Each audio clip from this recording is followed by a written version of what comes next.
Hello জনগণ, সবাইকে স্বাগতম। আশা করি সকলে অনেক ভালো আছেন। আজকে আমাকে এই ভিডিওটা একটু তাড়াতাড়ি শেষ করতে হবে, কারণ আমার ক্লাস আছে এবং আমাকে রেডি হতে হবে।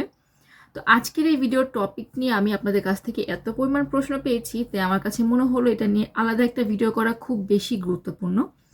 আজকের ভিডিওর যে টপিকটা সেটা হচ্ছে অস্ট্রিয়ান এম্বাসি ইন্টারভিউ এক্সপিরিয়েন্স। এখন আমি যে প্রশ্নগুলো সব থেকে বেশি পেয়েছি সেগুলো হলো: 1 নাম্বার, ইন্ডিয়া কীভাবে যাব, ইন্ডিয়া যেতে খরচ কেমন পড়তে পারে। 2 নাম্বার, আচ্ছা ইন্ডিয়া যে কয়দিন থাকতে হবে অস্ট্রিয়ান এম্বাসি ফেস করার জন্য। 3 নাম্বার, ইন্ডিয়া যে কোথায় থাকবো। 4 নাম্বার, মোস্ট ইম্পর্ট্যান্ট প্রশ্ন, অস্ট্রিয়ান এম্বাসিতে কি কি ধরনের প্রশ্ন জিজ্ঞেস করা হয়। তো আজকে আমি স্টেপ বাই স্টেপ সবগুলো প্রশ্নের উত্তর দেওয়ার চেষ্টা করব, যদি আপনাদের একটু সাহায্য হয়ে থাকে। প্রথমত, আপনি ইন্ডিয়া যে অস্ট্রিয়ান এম্বাসি ফেস করবেন, সেক্ষেত্রে আপনি বাই এয়ারে যান অথবা বাই ট্রেনে যান, এটা আপনার উপর ডিপেন্ড করছে। আপনি যেভাবে ইচ্ছা যেতে পারেন। আমার ক্ষেত্রে বলতে গেলে আমি বাই এয়ারে গিয়েছিলাম। আমি ভিস্তারা এয়ারলাইন্স চুজ করেছিলাম। ওদের ব্রেকফাস্ট ইনক্লুডেড থাকে এবং আমার যাওয়া আসা রাউন্ড ট্রিপ 15,000-এর মধ্যে কমপ্লিট হয়ে গিয়েছিল। এটা ছিল আমার সময়ের কথা, কিন্তু সবসময় এতে প্রাইসগুলো আপস অ্যান্ড ডাউন হতে থাকে, তো আপনারা চেক করে নেবেন। এবার সেকেন্ড যে প্রশ্নটা অনেকে করে থাকেন যে ইন্ডিয়া যে কোথায় থাকবো। হ্যাঁ, এটা একটা গুরুত্বপূর্ণ প্রশ্ন। এখন আমি ছিলাম মাহিপালপুরে অ্যাকচুয়ালি, কিন্তু অনেকে পাহাড়গঞ্জ সিলেক্ট করে থাকে থাকার জন্য। এই দুটো জায়গায় একটু কম এক্সপেন্সিভ সরি এই দুটো জায়গায় একটু কম এক্সপেন্সিভ এবং এখানে আপনারা থাকতে পারবেন। যদি মাহিপালপুরের কথা বলি, মাহিপালপুরে আমি ছিলাম এবং মাহিপালপুর আর পাহাড়গঞ্জের মধ্যে একটু পার্থক্য আছে। মাহিপালপুর একটু সিটি এরিয়া, সেখানে আপনি একটু সিটি লাইফটা দেখতে পারবেন, কিন্তু পাহাড়গঞ্জ মোটামুটি একটু গ্রাম্য সাইড বলতে পারি। সো যারা একটু সিটি এরিয়াতে থাকতে চান তারা মাহিপালপুর চুজ করতে পারেন, কিন্তু মাহিপালপুর এবং পাহাড়গঞ্জ দুটোই এম্বাসি থেকে প্রায় সেম দূরত্বই। সো এটাতে বেশি কিছু ম্যাটার করছে না, জাস্ট আপনার থাকার উপর ডিপেন্ড করছে যে আপনি কোথায় থাকতে কমফোর্ট ফিল করবেন। এবং মাহিপালপুর আর পাহাড়গঞ্জে অ্যাকোমোডেশন হোটেলের খরচ প্রায় সেমই পড়ে। হোটেলের ব্যাপারে আমি একটা কথা বলে রাখি, অনেকেই এখান থেকে একদম হোটেল বুক করে তারপরে যাচ্ছেন, কিন্তু এই কাজটা আপনারা করবেন না। আপনারা ইন্ডিয়ার যে অ্যাম্বাসিটা, ইন্ডিয়ান যে অ্যাম্বাসি, সেটা ফেস করার জন্য আপনারা বড়জোর একটা booking.com থেকে উইদাউট এনি পে একটা বুকিং দিয়ে রাখতে পারেন, যাতে আপনারা দেখাতে পারেন এই স্টেটমেন্টটা বা এই কাগজটা যে হ্যাঁ আমার বুকিং দেওয়া আছে হোটেলে। কিন্তু বেটার হয় আপনারা ওখানে যেয়ে তারপরে নিজেরা চুজ করে নিজেরা দেখে তারপরে হোটেলটা নেওয়া, কারণ হোটেলগুলোর প্রাইস অনেক বেশি আপস অ্যান্ড ডাউন হয় এবং অনলাইনে অনেক বেশি দেখায়। তো আপনারা মাহিপালপুরে থাকেন আর পাহাড়গঞ্জে থাকেন, হাজার হাজার রুপির মধ্যে আপনারা খুব ভালো পরিমাণ একটা ভালো হোটেল পেয়ে যাবেন থাকার জন্য। এবার তৃতীয় যে প্রশ্নটা, যে অস্ট্রিয়ান এম্বাসি ফেস করার জন্য আমাকে ইন্ডিয়া যে কয়দিন থাকতে হবে, এটার উত্তর এটা সম্পূর্ণ আপনার উপর ডিপেন্ড করছে। অস্ট্রিয়ান এম্বাসির কাজ শুধুমাত্র একদিন, অর্থাৎ আপনি যেদিন ডেট নেবেন সেদিন আপনার কাজ। এরপর আপনি চলে আসবেন নাকি থাকবেন সেটা সম্পূর্ণ আপনার উপর ডিপেন্ড করছে। আপনার ডেট যদি হয়, ধরলাম জানুয়ারি 15 তারিখে আপনার অস্ট্রিয়ান এম্বাসি ডেট, আপনি 14 তারিখ যাবেন, যে রেস্ট নেবেন, 15 তারিখ এম্বাসি ফেস করবেন। ফেস করে আপনি 15 তারিখও ব্যাক করতে পারেন বা 16 তারিখও ব্যাক করতে পারেন, ডিপেন্ড করে আপনার উপরে। কারণ আপনাকে এই ভিসা ভিসার বা অ্যাপ্রুভাল পাওয়ার জন্য আপনাকে ইন্ডিয়া থাকতে হবে না, এটা সম্পূর্ণ আলাদা প্রসেস। আপনি যখন আপনার ডকুমেন্টগুলো এম্বাসিকে দিয়ে আসবেন, এই ডকুমেন্টগুলো আসলে অস্ট্রিয়াতে ট্রান্সফার করা হবে কোনো একজন ম্যাজিস্ট্রেটের কাছে। আমি ভালো মতো ক্লিয়ার করে বলছি, ভালো মতো শুনে রাখুন। আপনার এই ডকুমেন্টগুলো সম্পূর্ণ যাবে অস্ট্রিয়ান একজন ম্যাজিস্ট্রেটের কাছে। সে আপনার ডকুমেন্টগুলো যাচাই বাছাই করবে, করে দেখবে যে হ্যাঁ আপনার সবগুলো ক্রাইটেরিয়া ম্যাচ হয়েছে কিনা। যদি দেখে হ্যাঁ ম্যাচ হয়েছে, সেই ম্যাজিস্ট্রেট আপনার অ্যাপ্রুভালের যে মেইলটা সেটা নিউ দিল্লিতে পাঠিয়ে দিবে অস্ট্রিয়ান এম্বাসিতে। এবার নিউ দিল্লি থেকে আপনাকে জানিয়ে দেওয়া হবে যে হ্যাঁ আপনার ভিসা অ্যাপ্রুভাল করা হয়েছে এবং আপনি এখন পাসপোর্ট জমা দিবেন। এই কিন্তু ফুল প্রসেসটা। এটা অনেকেই হয়তো বা জানেন না এবং বুঝতে পারছেন না, কিন্তু এটাই হয়ে থাকে। সো আপনাকে থাকতে হবে না ইন্ডিয়া, যে আপনি জাস্ট ডকুমেন্টসগুলো জমা দিয়ে চলে আসবেন। এবার ম্যাজিস্ট্রেটের কাছে যাওয়ার পর সে কতদিন সময় নিয়ে এগুলো দেখবে, চেক করবে, তারপরে আপনাকে জানাবে। সেটা ডিপেন্ড করে ম্যাজিস্ট্রেটের উপরে। তাই এখানে ইন্ডিয়া থাকার কোনো দরকার হচ্ছে না। এবার মোস্ট ইম্পর্টেন্ট প্রশ্ন, যে আসলে ইন্টারভিউতে কী কী জিজ্ঞেস করা হয়। এবার আমি আপনাদেরকে বলি ইন্টারভিউর সিনারি অ্যাকচুয়ালি কী ছিল। আমি প্রথমে আমার সকালে স্লট ছিল 8টা বা 8:30টার মধ্যে স্লট ছিল।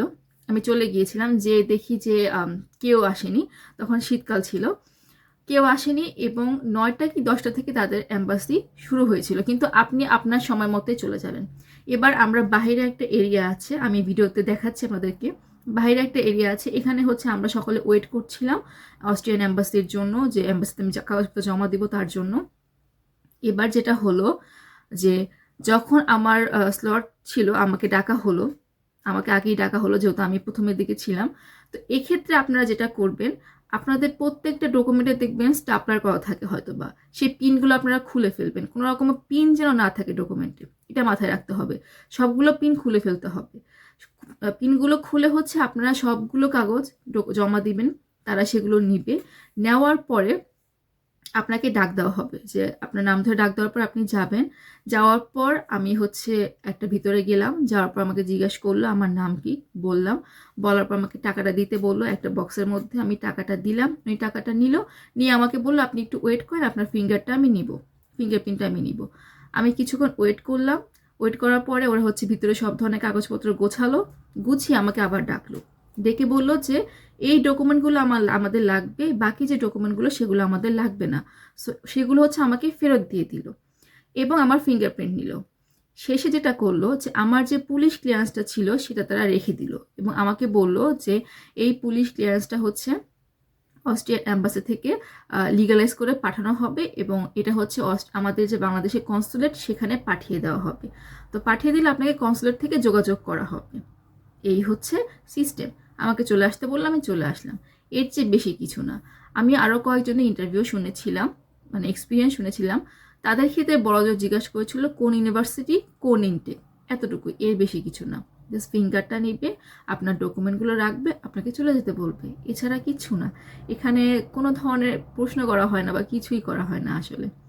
এটাই হচ্ছে মূল কথা। এটা নিয়ে আপনারা অনেকে বেশি অনেক ঘাবড়িয়ে যান যে কি কি প্রশ্ন করবে, আমি কি কি রেডি করে নিয়ে যাব। কোনো দরকার নেই, কিছুই প্রশ্ন করে না।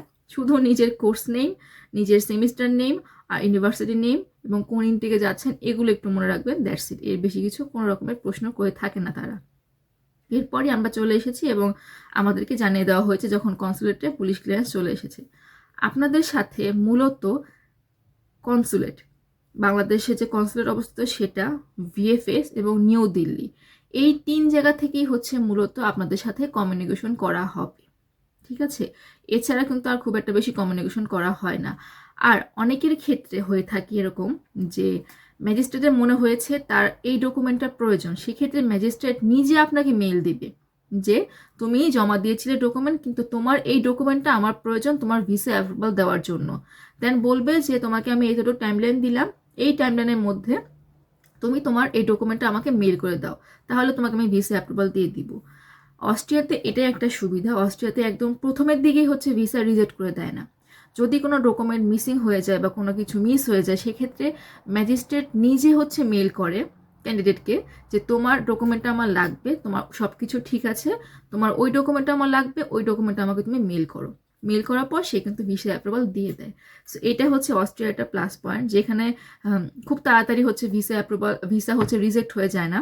আপনাকে একটা সময় দেওয়া হবে আপনার সব কিছু প্রেজেন্ট করার জন্য। সো এটাই, অনেকক্ষণ বক করে ফেলেছি, আমার রেডি হতে হবে এখন। তো আশা করছি আজকের এই ভিডিওর পরে অস্ট্রিয়ান অ্যাম্বাসি নিয়ে আপনাদের প্রশ্নগুলো আর থাকবে না। কারণ হচ্ছে এই প্রশ্নগুলো আমি অনেকবারই হচ্ছে অনেক ভিডিওতেই বলে দেওয়ার চেষ্টা করেছি, কিন্তু হয়তো বা আপনারা সম্পূর্ণ ভিডিও দেখেন না, এটা আপনাদের বড় ফল্ট। এজন্য হচ্ছে আপনারা প্রশ্নগুলো মিস করে যান। সো সম্পূর্ণ ভিডিও দেখবেন, এটা হচ্ছে আমার রিকোয়েস্ট। তাহলে না বারবার হচ্ছে এই প্রশ্নগুলো আপনাদের মনে থাকবে না যে এটা কেন, এটা কীভাবে হবে, এটা কেন হয়নি, বা এখানে কি করব। কারণ আমি এই কথাগুলো প্রত্যেকটা ভিডিওতেই কিছু না কিছু বলে থাকি। তো এজন্য আমি আজকে ভিডিওটা আলাদা মতো করলাম, যাতে হচ্ছে আপনারা বুঝতে পারেন যে শুধু অস্ট্রিয়ান অ্যাম্বাসির ইন্টারভিউ নিয়ে কি কি হতে পারে। তো এটাই, এর থেকে বেশি কিছু না। সো এটা নিয়ে ভয় পাওয়ার কিছু নেই, আপনারা যাবেন, ফেস করবেন, ডকুমেন্ট জমা দিবেন, চলে আসবেন। জাস্ট দোয়া করি সকলের জন্য ভিসা চলে আসে। সো আজকের মতো বাই বাই।